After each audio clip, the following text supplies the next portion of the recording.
Hello बच्चों, कैसे हो आप सभी। तो आज हम आपको बताने वाले हैं कि कल कल घुरिद वंश तो खत्म हो गया था। आज हम स्टार्ट करेंगे राठौड़ वंश। जो राठौड़ वंश है, इसकी उत्पत्ति देखो। राठौड़ वंश, राठौड़ ने राज किया था मारवाड़ में। तो तीन जगह राज किया था राठौड़ ने। मारवाड़, बीकानेर और किशनगढ़, तीन रियासत थी राठौड़ की। राठौड़ वंश की उत्पत्ति, कुछ इतिहासकार तो कहते हैं राठौड़ थे ये कन्नौज यूपी से आए थे, और कन्नौज में गहलवाल वंश थे। गहलवाल वंश, ये गहलवाल वंश के लोग राजस्थान में आते हैं और यही राठौड़ बन जाते हैं। और कुछ इतिहासकार कहते हैं कि राठौड़ की उत्पत्ति राठौड़ कहाँ से है, दक्षिण भारत से। जहाँ दक्षिण भारत में राष्ट्रकूट वंश था, ये भी ये राजस्थान में आके और इनके मतलब वो राठौड़ वंश स्थापित करते हैं। देखो मैं आपको बताता हूँ, जो गैरवाल वंश और राष्ट्रकूट वंश के कुछ लोग इधर को आ जाते हैं। और राष्ट्रकूट वंश के इधर को आए तो लोग, तो ये गैरवाल वंश और राष्ट्रकूट वंश ये दोनों ही क्या थे, राठौड़ वंश थे। दोनों ही राठौड़ थे। इनके लोग यहाँ गए, यहाँ के बसने लगे, फिर यहाँ से राजस्थान में चले गए। राजस्थान पे राठौड़ वंश की उत्पत्ति हो गई।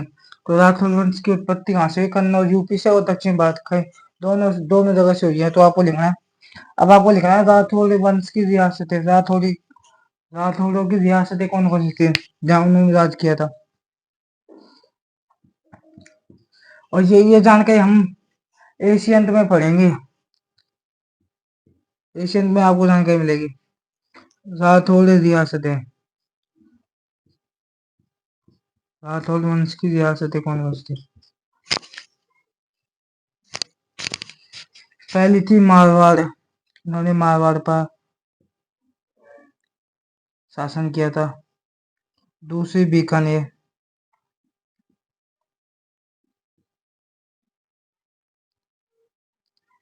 तीसरी किशनगढ़,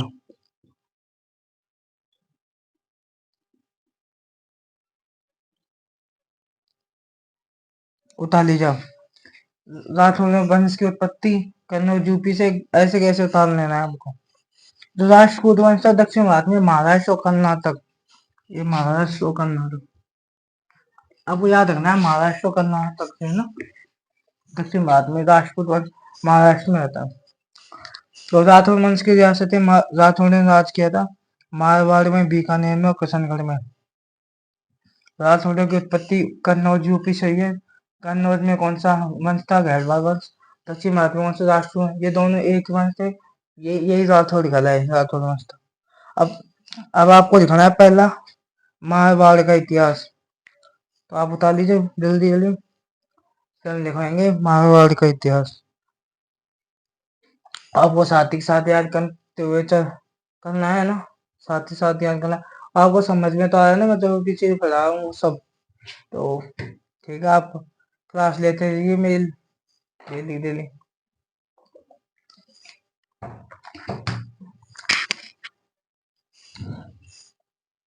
उतार लिया होगा।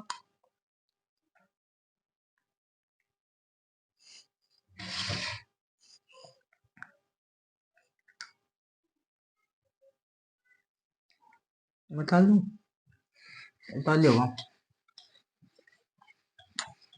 तो अब लिखना है हमको मारवाड़ का इतिहास।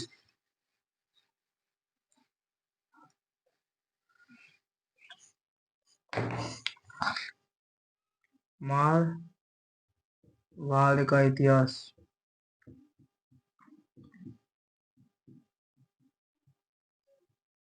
मारवाड़ का इतिहास देखो।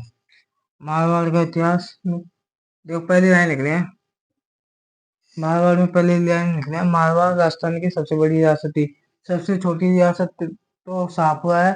और मारवाड़ की सबसे सबसे छोटी, राजस्थान की सबसे छोटी रियासत शाहपुरा, राजस्थान की सबसे बड़ी रियासत मारवाड़। मारवाड़, मारवाड़ राजस्थान की,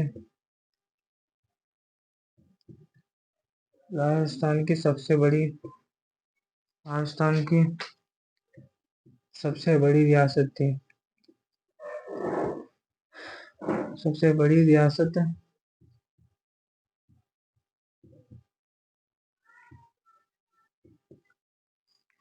देखो मारवाड़ राजस्थान की सबसे बड़ी रियासत थी। सबसे छोटी रियासत शाहपुर। मारवाड़ में रहा तो दूसरा पॉइंट गया। मारवाड़ में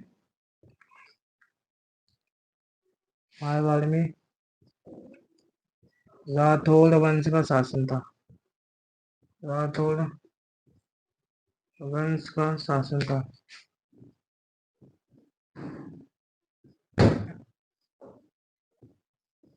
मारवाड़ में राठौड़ वंश का शासन था। अब पहला राजा होता है राव सिया। मारवाड़ का पहला राजा था राव सिया। राव सिया।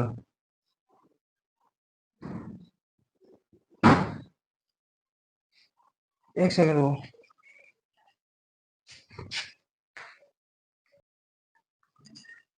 तो देखो, हम बात कर रहे थे। पहला राजा हुआ था मारवाड़ में राव सिया। राव सिया पहला राजा था। मारवाड़ राजस्थान की सबसे बड़ी रियासत थी एक तो ना। मारवाड़ में राठौर वंश का शासन था। पहला राजा था राव सिया मारवाड़ का। अब तो राव सिया था, इसको 1240 ईस्वी में पालीवाल के ब्राह्मण है ना, वो उन पर मतलब पालीवाल के ब्राह्मणों पर मतलब अटैक होने लग गया था। और मतलब पालीवाल के ब्राह्मण पर अटैक होने लग गया तो उन उन उन, उन पालीवाल के ब्राह्मण थे, उन पर परमार ने अटैक करना शुरू कर दिया। तो सहायता मांगने के लिए राव सिंह के पास गए थे, राजकुमार के पास गए थे। तो राजा ने अपने बेटे राव सिंह को भेजा था कन्नौज से। तो 1240 ईस्वी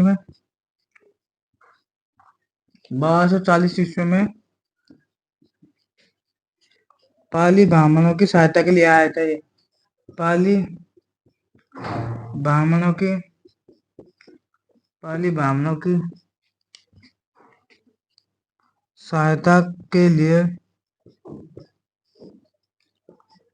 सहायता के लिए बदायूंनी कन्नौज के पास पड़ता है। बदायूंनी जो यूपी में। बदायूंनी बदायूं जो यूपी बदायूं से मारवाड़ आया था। मारवाड़ आया था। देखो, राव सिया 1240 ईस्वी में पालीवाल ब्राह्मण इसको लेकर आए थे राव सिया को। तो पालीवाल ब्राह्मणों की सहायता के लिए कौन आया था? राव सिया। बदायूं से मारवाड़ आया था 1240 में। पालीवाल ब्राह्मणों की सहायता के लिए बदायूं से मारवाड़ आया राव सिया। अब इस राव सिया ने आता है मारवाड़। अब इसने मारवाड़ में एक राजधानी स्थापित की थी। अपनी राजधानी थी खेल, जो अब बालोतरा में आता है। इसकी राजधानी थी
एक बात है कि महाभारत राजस्थान की सबसे बड़ी रियासत थी। महाभारत में राठौर वंश का शासन था।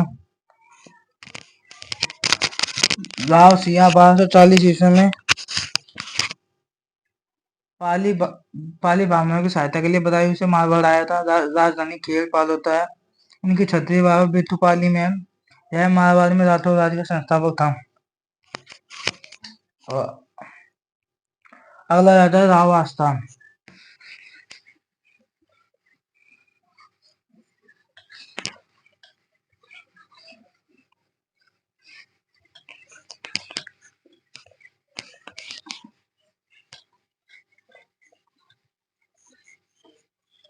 अगला राजा है राव आस्थान।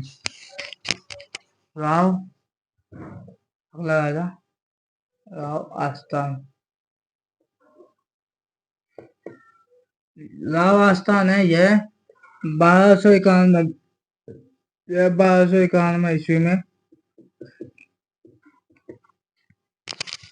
1291 ईस्वी में यह जलालुद्दीन खिलजी के खिलाफ लड़ता हुआ मारा गया। यह जलालुद्दीन खिलजी के खिलाफ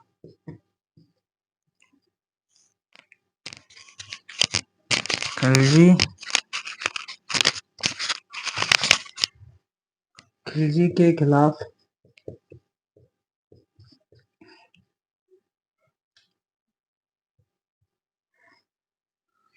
मारा गया।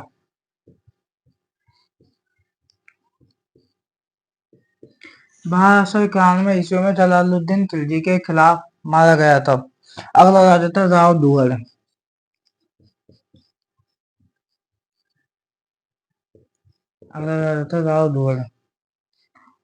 यह अपनी एक मिनट बात बताओ। राव दुहर अपने मामा के आया हुआ था। छोटा था बच्चा था। तो इसके तो मामा जी के लड़की ये क्या कहाँ से आया था? दक्षिण बाहर से। तो इसकी शक्ल तो काला काला कलर का था। तो इसकी माता मतलब इसके जो मामा के बच्चे थे उन्होंने इसके साथ बुरा व्यवहार किया राव दुहर के साथ। और मतलब इससे कहा राव दुहर से कि तू यहाँ कैसे आ गया, तेरा घर है ही नहीं। तो फिर इसने इसकी माता से पूछा कि माँ कहाँ से आए? तो इसकी माता ने किया हम तो महाराष्ट्र से आए हैं, कर्नाटक से आए हैं। तो यह क्या करता है कि कर्नाटक में हमारे नागनेची माता का मंदिर है। तो कर्नाटक से क्या है यह नागनेची माता की वो पूछता है। राव दुहर पूछता है अपनी माता से तुम्हारी कुल देवी कौन थी? तो उसकी माँ कहती है नागनेची माता। तो कर्नाटक से नागनेची माता की मूर्तियां लेकर आता है। लेकिन वो मूर्तियों को खेड़ राजधानी थी ना राठौड़ की, तो स्थापित करना चाहता, लेकिन बीच में क्या हुआ नगाना की पहाड़ियों में स्थापित कर हो गई थी।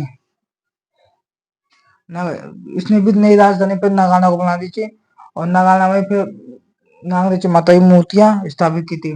राव दुहर अपनी कुलदेवी नागनेची माता की मूर्तियां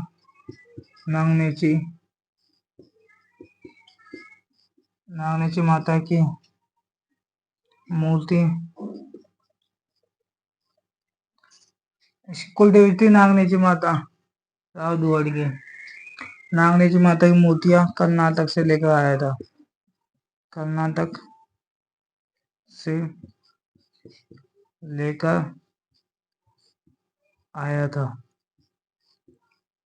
कर्नाटक से लेकर आया था और इसे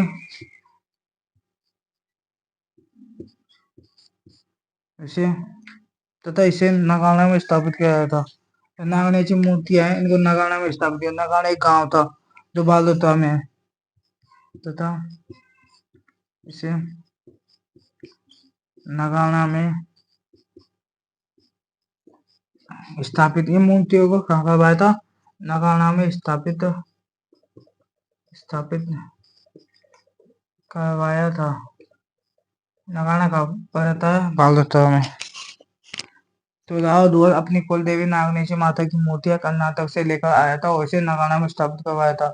अब अगला राजा था राव मल्लीनाथ। नगाना खाया आपको पता है? बालोतरा में। ये नगाना गांव है ना बालोतरा। अगला राजा था अब जितने भी राजा थे वो अपने आगे क्या लगाए राव, अब ये जो राव मल्लीनाथ है, ये राव नहीं रखा, ये रावल मल्लीनाथ लगाएगा। रावल मल्लीनाथ। अगला जाता है राव मल्लीनाथ।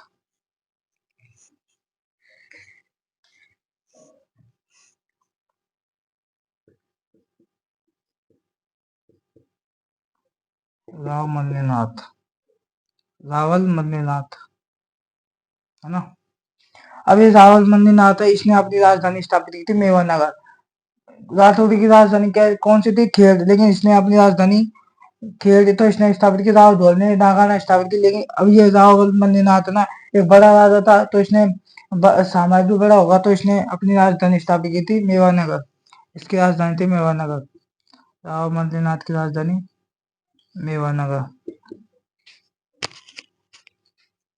मेवानगर। इसकी राजधानी थी मेवानगर।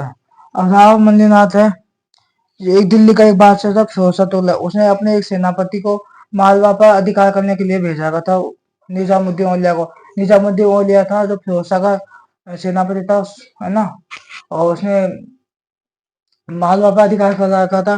तो मालवा पर निजामुद्दीन औलिया के मन में विचार है कि यदि मालवा की जगह हम मालवा पर अधिकार कर ले, तो मालवा पे तो अधिकार है ही, तो मालवा पे तो यह इसने जो फिरोज तुगलक था, वो फिरोज तुगलक का वो सेनापति कौन था? निजामुद्दीन औलिया। या 13 सैन्य टुकड़े ले, अलग अलग 13 सैन्य टुकड़ियों लेकर आया था और मारवाड़ में अधिकार करना चाहता। तो राव मल्लीनाथ ने निजामुद्दीन औलिया की 13 सैनिक टुकड़ियों को हराया था, और है ना। तो आप लिखना है आपको, दिल्ली का एक बादशाह था फिरोज फिरोज तुगलक, फिरोज शाह तुगलक, फिरोज शाह तुगलक।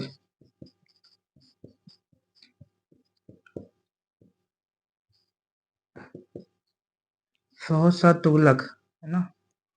जो फिरोज शाह तुगलक है, यह दिल्ली का क्या था? सुल्तान, दिल्ली का राजा था, दिल्ली का। और इसका एक सेनापति था, उस सेनापति को इसने मालवा में अधिकार करने के लिए भेजा गया था कि मालवा तो अधिकार कर। इसका इसने देखो, मालवा के निजामुद्दीन औलिया ने निजामुद्दीन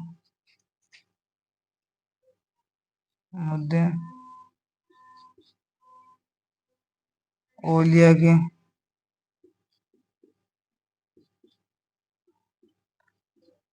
औलिया की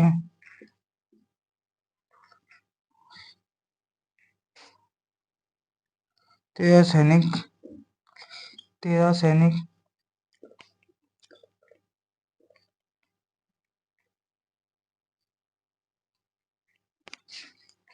निजामुद्दीन औलिया की 13 सैनिक टुकड़ियों को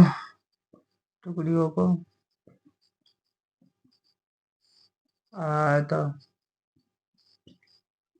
मालवा के निजामुद्दीन औलिया की 13 सैनिक टुकड़ियों को आया था। जो 13 सैनिक टुकड़ियों की थी, कई तो था ये सेनापति निजामुद्दीन औलिया। अभी निजामुद्दीन औलिया फिरोज शाह का गवर्नर था, देखना है। इनको हराया किसने था? रावल मल्लीनाथ ने। देखो, निजामुद्दीन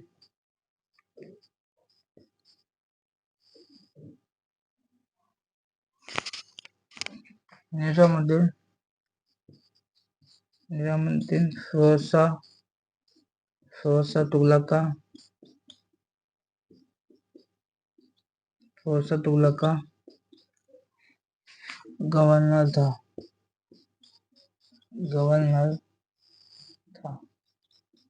इसका कौन था गवर्नर? किसका था? फिरोज शाह का। फिरोज शाह ने भेजी थी मालवा को निजामुद्दीन औलिया को 13 सैनिक टुकड़ियां। अभी इन 13 सैनिक टुकड़ियों को कौन हरा देता है? रावल मल्लीनाथ, है ना। और निजामुद्दीन फिरोज शाह तुगलक का गवर्नर था। तो आप उतार लीजिए। अब क्या होता है? अब रावल मल्लीनाथ है, जिसकी एक रानी थी, उसके नाम था रूपादे। अब रूपादे के प्रभाव में रावल मल्लीनाथ ने सोचा कि लड़ाइयों से कुछ नहीं होगा, तो इसकी रानी रूपादे के प्रभाव में रावल मल्लीनाथ एक वो बन जाता है, संत बन जाते हैं, संत। और 1399 ईस्वी में से सभी राजा को बुला के एक हरि कीर्तन करवाया मारवाड़ में, और इन्हें पश्चिम रास्ता में लोक देवता के रूप में पूजा जाता है रावल मल्लीनाथ को। तो और जानकारी हम रावल मल्लीनाथ की आगे लिखेंगे, इतना आप उतार लीजिए।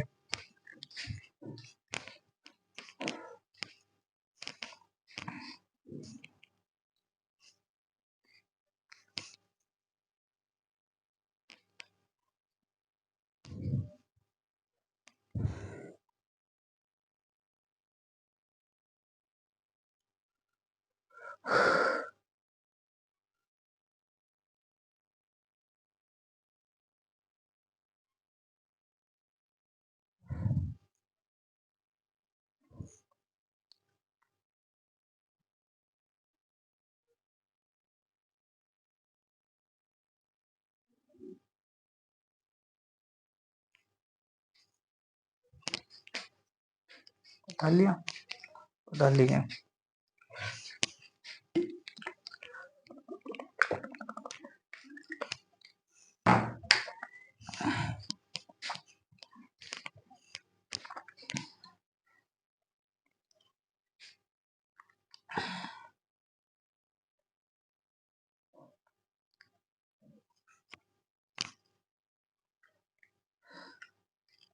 हम रावल मल्लीनाथ के बारे में बात कर रहे हैं ना।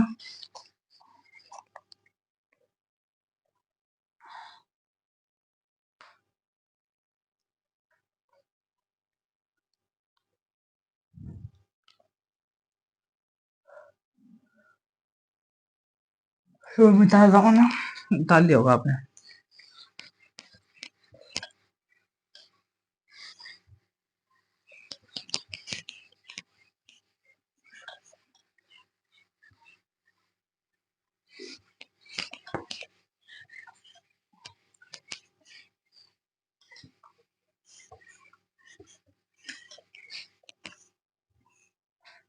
देखो,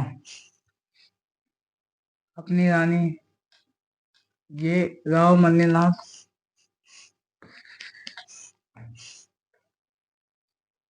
अपनी रानी रूपा दे के प्रभाव में, अपनी रानी रूपा दे के प्रभाव में रावल मल्लीनाथ मल्लीनाथ जी संत बन गए थे। संत बन गए थे।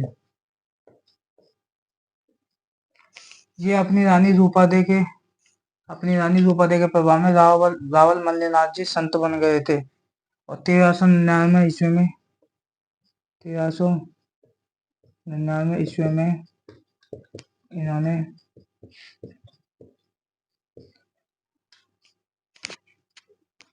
मारवाड़ में हरि कीर्तन करवाया था।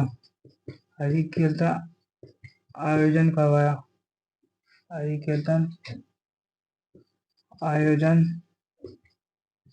करवाया था। मारवाड़ में हरि कीर्तन मतलब भजन भाव करवाए थे।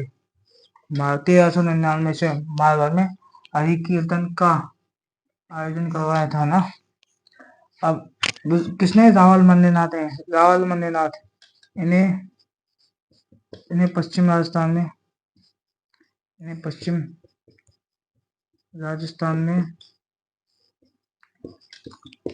लोक देवता के रूप में पूजा जाता है।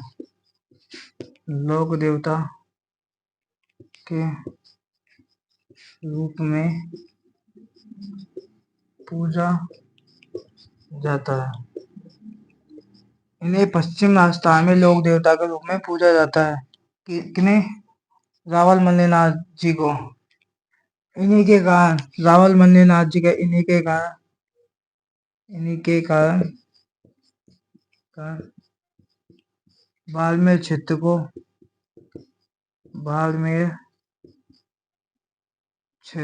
को मालानी कहा जाता है। बाड़मेर क्षेत्र को मालानी क्षेत्र कहा जाता है।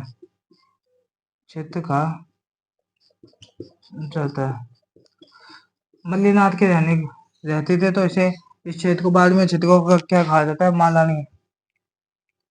इन्हीं के कारण बाड़मेर क्षेत्र को मालानी कहा जाता है। ये इम्पोर्टेंट है ना। ये इम्पोर्टेंट है ना, आने वाले हैं कुछ।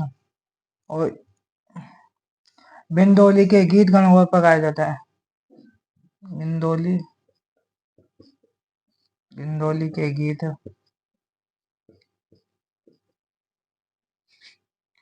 बिंदोली के गीत गणगौर पर गाए जाते हैं। गिंदोली एक राजकुमारी थी और उसके गीत कब गाया जाता है? गणगौर पर गाया जाता है। गिंदोली एक राजकुमारी थी, उसके गीत गणगौर पर। देखो, ये अपनी रानी द्रौपदी के प्रभाव में रावल मल्लीनाथ जी संत बन गए थे। 1399 ईस्वी में इन्होंने मारवाड़ में हरि कीर्तन का आयोजन करवाया था। इन्हें पश्चिम राजस्थान में लोक देवता के रूप में पूजा जाता है। इन्हीं के कारण बाड़मेर क्षेत्र को मालानी क्षेत्र कहा जाता है। गिंदोली के गीत गणगौर पर गाए। गिंदोली अहमदाबाद की राजकुमारी थी, है ना। देखो, गिंदोली की आपको मैं बात बात बताता हूँ। यही बात है। देखो, जो ये गाँव मल्लीनाथ है, इसके बेटे का नाम था जगमाल, है ना। इसके बेटे का नाम था जगमाल। और जगमाल क्या करता है, ऐसे मतलब युद्ध लड़के आ जाता था ना। तो एक दिन क्या हुआ, जो राव मल्लीनाथ के बाद में क्षेत्र की जो महिलाएं थी, वो कुएं पे पानी भरने के लिए जा रही थी। तो एक अहमदाबाद का एक राजा था, उसका सेनापति आता है और उन लड़कियों को उठा कर ले जाता है। उन लड़कियों को अहमदाबाद में ले गया था। अहमदाबाद में राजकुमारी गिंदोली के महल में जाकर रख दिया था। अब गिंदोली जो कहती वही यहाँ की जो बच्चियां थी, लड़कियां थी, वो मतलब वही कार्य करती। बाद में क्षेत्र की जो रानी कहती। अब गिंदोली जो हमारी जो बाड़ में क्षेत्र की जो महिलाओं को ये मतलब जो अहमदाबाद का जो सेनापति उठा के ले गया था, वह उसकी जो मतलब अहमदाबाद का जो सेनापति उठा के ले गया था। और उसकी जो राजकुमारी थी, वो गिंदोली थी। और गिंदोली जो कहती थी कि जब ये कहती थी कि हमारा भाई जगमाल हमें बचाने के लिए आएगा, तो गिंदोली कहती थी अब तुम्हें यहाँ से कोई नहीं ले जा सकता। अब इस बात का पता जगमाल को पता चला कि इसके पिताजी ने कहा रावण मल्लीनाथ की तुम्हारी बहन बेटियों को तो वो लेके गए हैं, जब वो अहमदाबाद के राजा। तो इसने पता लगाया कि हमारी बहन बेटी कहाँ है, अहमदाबाद में राजकुमारी महल में।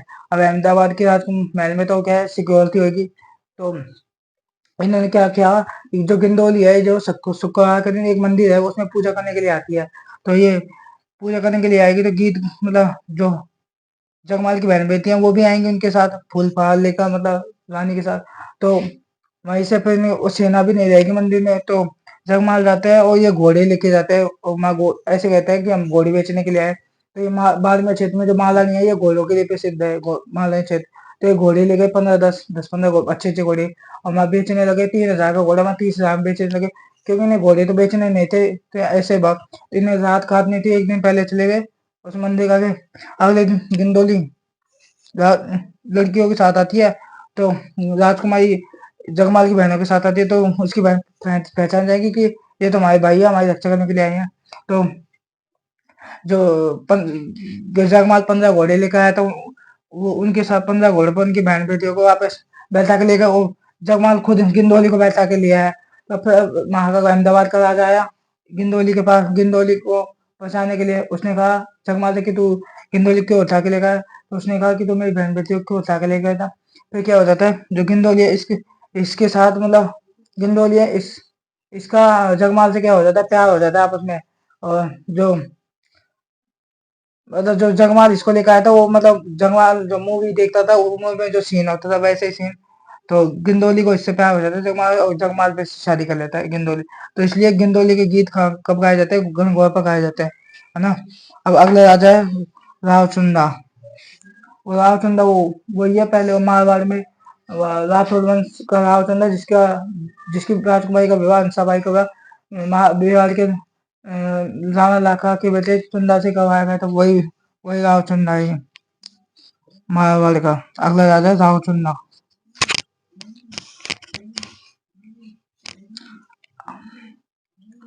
रावचुंदा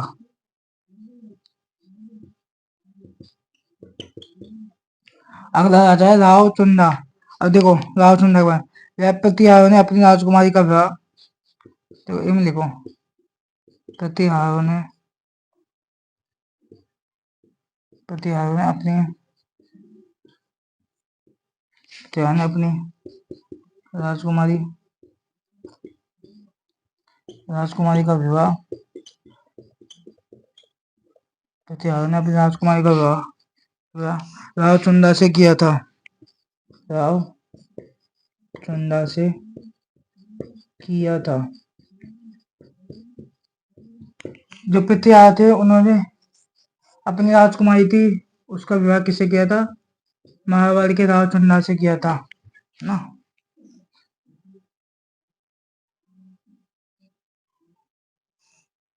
राव चुंदा से किया गया तथा दहेज में मंडोर दिया गया। तथा दहेज में मंडोर मंडोर दिया गया था। दहेज में मंडोर दिया गया था तथा तब मंडोर राठौड़ों की राजधानी थी। मंडोर राठौड़ों की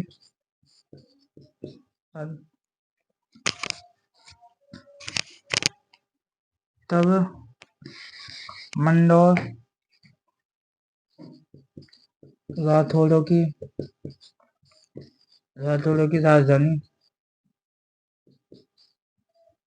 बन चुकी थी।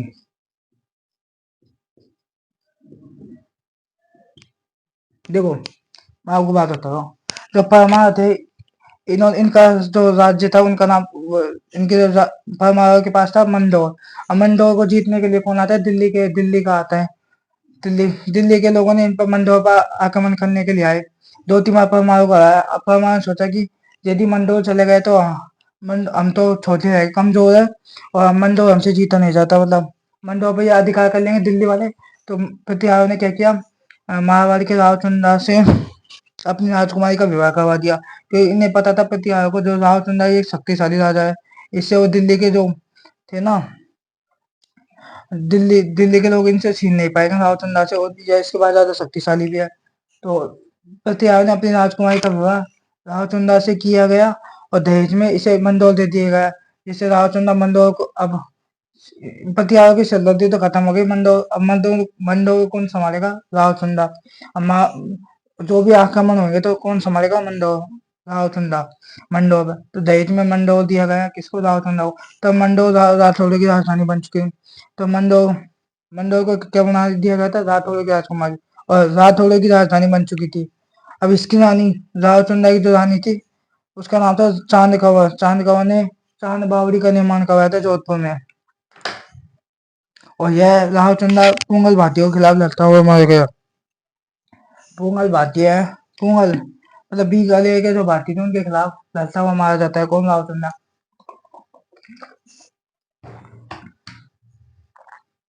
तो आप बता लीजिए तो आपको मैं लिखवाऊंगा आगे।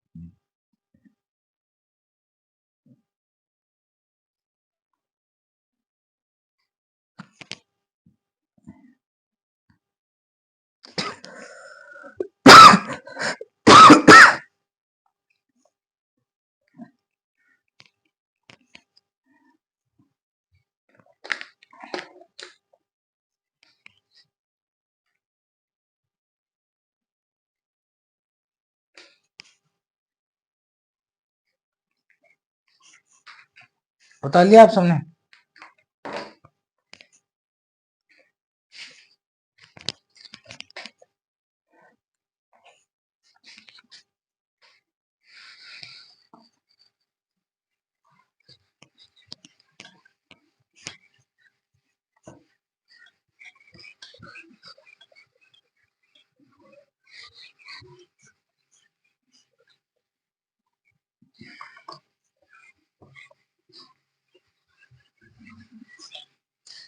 अब आपको लिखना है इसकी रानी चांद कंवर ने चुंदा की रानी इसकी रानी चांद कौन है, इसके यानी चांद कौन है, चांद बावड़ी का निर्माण करवाया था, चांद बावड़ी का निर्माण करवाया था जोधपुर में, चांद बावड़ी का निर्माण करवाया था। इसकी रानी चांद कौर ने चांद बावड़ी का निर्माण करवाया था। बावड़ी किसी कहते हैं जिनमें सीढ़ियाँ लगी होती है, तो निर्माण करवाया था। और यह रावचुंदा पुंगल भाटियों के खिलाफ लड़ता हुआ मारा गया। पुंगल कहाँ के थे, बीकानेर के, बीकानेर। यह पुंगल भाटियों के खिलाफ, यह पुंगल भाटियों के खिलाफ, यह पुंगल भाटियों के खिलाफ लड़ता हुआ मारा गया था, मारा गया था। यह पुंगल भाटियों के खिलाफ लड़ता हुआ मारा गया तथा इसने अपने बेटे रणमल को राजा नहीं बनाया तथा ऐसे रावचुंदा ने इसने अपने बड़े बेटे, इसने अपने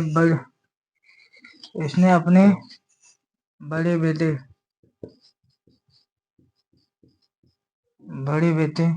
रणमल को राजा नहीं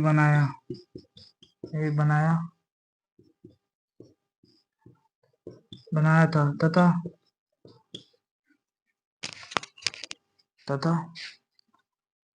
अपने छोटे बेटे, अब इसके छोटा बेटा उसकी माँ से अच्छी बनती होगी तभी तो उसकी माँ के कहने पर राजा, इसने अपने छोटे बेटे कान्हा व्यास को, इसने अपने छोटे बेटे रावचुंदा ने अपने छोटे बेटे कान्हा को राजा बना दिया, कान्हा को राजा बना दिया था, राजा बना दिया था। मेवाड़ की सेना की सहायता से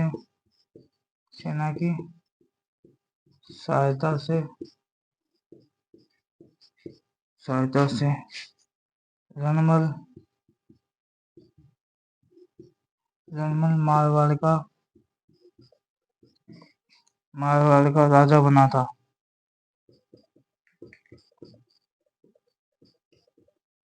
देखो, इसकी रानी चांद कौर ने चांद बावड़ी का निर्माण करवाया था, जो रावचुंदा की राजकुमारी थी, रानी थी, मतलब रानी। यह पुंगल भाटियों के खिलाफ लड़ता हुआ मारा गया था। कौन, रावचुंदा। इसने अपने बड़े बेटे रणमल को राजा नहीं बनाया बल्कि अपने छोटे बेटे कान्हा को राजा बना दिया। मेवाड़ की सेना की सहायता के लिए रणमल मारवाड़ का राजा बना।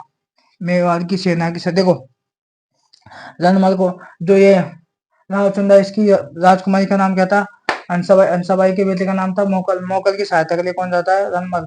अब रणमल इसका संरक्षक बनता है। अब रणमल ने देखो मोकल के 18 को चाचा मेरा महबूबा की हत्या की थी और इसने राघव चेतन को मार दिया था मेवाड़ के, तो रणमल का प्रभाव बढ़ गया मेवाड़ में। तो मेवाड़ की सेना की सहायता से यह कौन, रणमल मारवाड़ का राजा बना था। मेवाड़ की सेना की सहायता से रणमल मारवाड़ का राजा बना था। अब अगला राजा देखें, राव जोधा।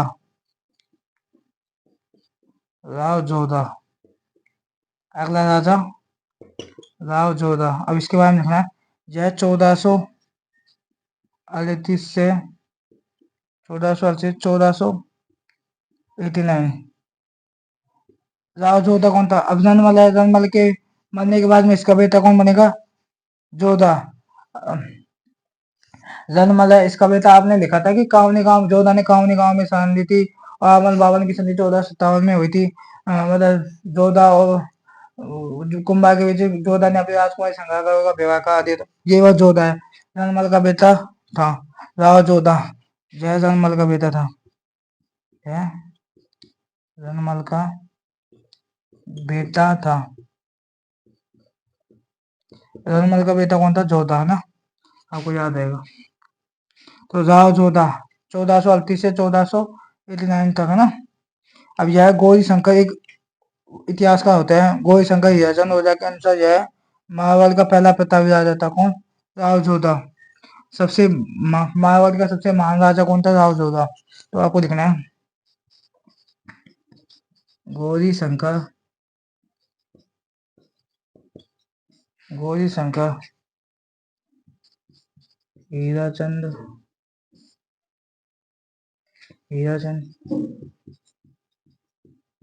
ओझा के अनुसार गौरी शंकर हीराचंद ओझा के अनुसार यह मारवाड़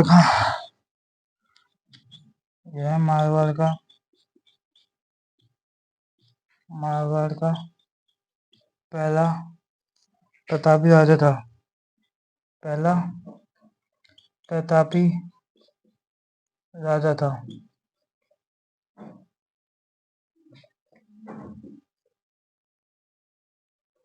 देखो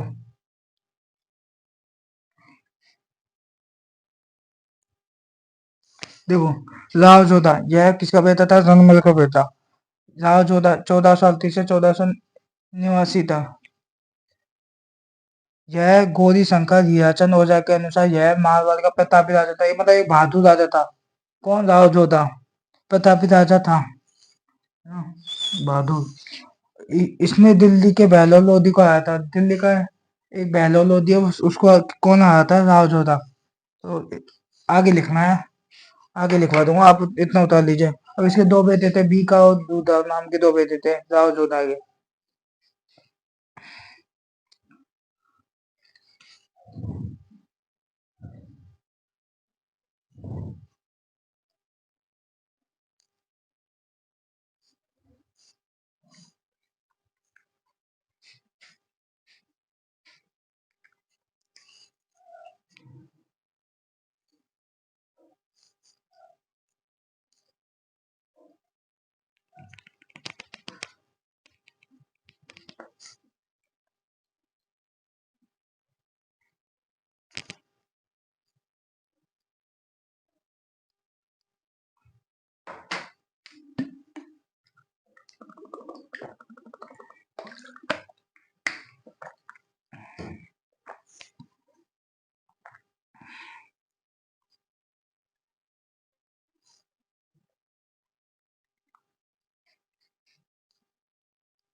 उतार लिया और मैं डालने वाला हूँ।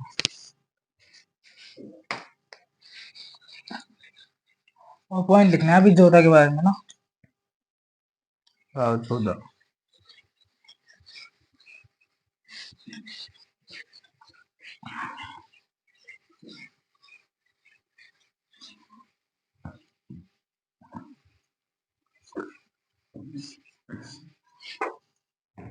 तो आपको लिखना है इसने